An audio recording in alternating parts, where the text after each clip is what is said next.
We're going to explore how our digital devices, especially that smartphone sitting in your pocket or your hand right now, are fundamentally altering our evolutionary biology and shifting our cognitive capabilities.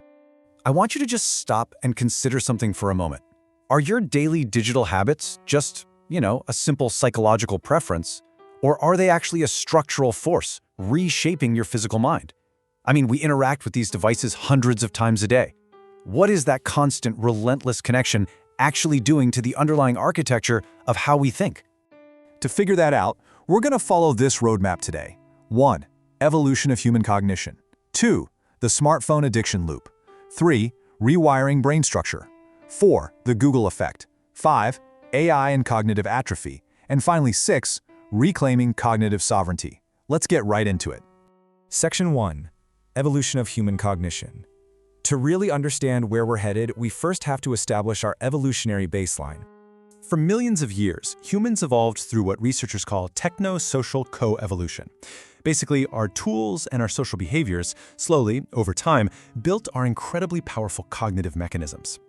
If you look at how our working memory processes information, you'll see that it has to painstakingly select, organize, and integrate words and pictures to build prior knowledge into long-term memory. It's like a giant puzzle. Authentic human learning is just this incredibly effortful biological process. It requires friction, it requires focus, and most importantly, it takes time to build those durable neural pathways. So that brings us to Section 2, the smartphone addiction loop. What exactly happens when our environment completely bypasses those slow, deliberate thinking systems? Think about the absolute last time your phone buzzed in your pocket. Every single time you get a push notification, your brain gets this relentless microdose of dopamine. It's small, sure, but it is constant. Over time, your brain actually adapts by down-regulating its dopamine receptors, which means it starts demanding more and more stimulation just to maintain a normal baseline level of satisfaction. This neuroadaptation pathway, it perfectly, and I mean perfectly, mirrors traditional substance tolerance. And this creates a massive evolutionary mismatch, especially when we talk about teenagers. The brain's reward center, the part that is just craving that next dopamine hit, matures very early on. But the prefrontal cortex, which is basically the brain's brake pedal for impulse control and critical evaluation, well, that takes much longer to develop. So we're handing young people this totally frictionless digital world with a highly active reward center, but without the fully formed brakes they actually need to resist it. Which leads right into Section 3, rewiring brain structure, because we aren't just talking about bad psychological habits anymore. We can literally see actual physical structural shifts in human brain anatomy on MRI scans as a direct result of digital overuse. Just look at the incredible contrast in this data. On one hand, regions like the orbital frontal cortex and cerebellum actually show an increase in gray matter. They're adapting to the constant sensory motor coordination of all that swiping and tapping. But, and this is the concerning part, the amygdala and other critical regions responsible for emotional regulation and self-control, they are literally shrinking in volume. Furthermore, our modern habit of what's called continuous partial attention, when you're trying to monitor multiple digital inputs at the exact same time, that constantly activates our brain's threat response.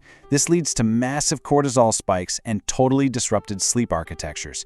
Researchers have identified that this chronic low-grade inflammation causes an effect they literally call inflammaging. In plain English, this excessive screen time makes us more anxious, less able to control our impulses, and it genuinely ages our brains faster.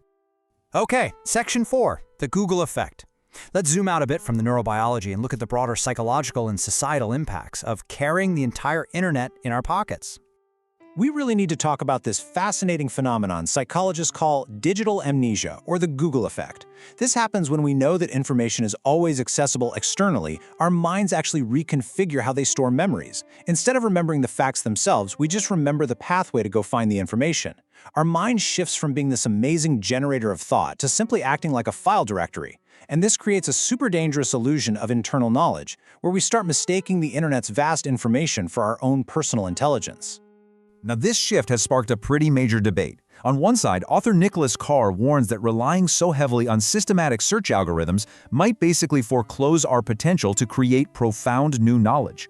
He compares our modern internet usage to historical industrial workflows, arguing that systematizing our knowledge environment might yield really fast results, sure, but it does so at the absolute expense of our deep internal creativity. But then, Impartially presenting the flip side of that coin, we have journalist John Battelle, who totally embraces this neuroplasticity. He argues that the web's vast interconnected nature actively stimulates his intellect. For Battelle, bouncing between links and dynamically synthesizing information doesn't hollow out his mind at all. Rather, it makes his brain light up and engage in an entirely new kind of rapid, real-time learning. Section 5. AI and Cognitive Atrophy.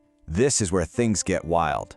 What happens when technology goes from simply retrieving information to actually doing the heavy cognitive lifting for us? Generative artificial intelligence dramatically escalates this entire dynamic, moving us from simple search right into the realm of complex reasoning. This leads directly to what's known as the sovereignty trap. Because AI systems present answers so cleanly and with such confidence, we're heavily tempted to just hand over our intellectual judgment. We mistake our access to the AI's ability for our own genuine ability, resulting in a hollowed-out mind. By becoming totally dependent on AI-generated answers, we bypass that effortful cognitive friction that is absolutely biologically required to encode long-term memory. You see, AI caters perfectly to what psychologists call System 1 thinking, which is fast, intuitive, and extremely low effort. We absolutely love it because it's easy. However, deep learning and critical reasoning require System 2 thinking, which is slow, deliberate, and a bit of a grind. By systematically removing cognitive dissonance and struggle, AI essentially starves our System 2 of the exercise it desperately needs to build durable knowledge schemas. And this creates this incredibly fascinating dynamic known as the expertise duality. For novices, AI is a trap.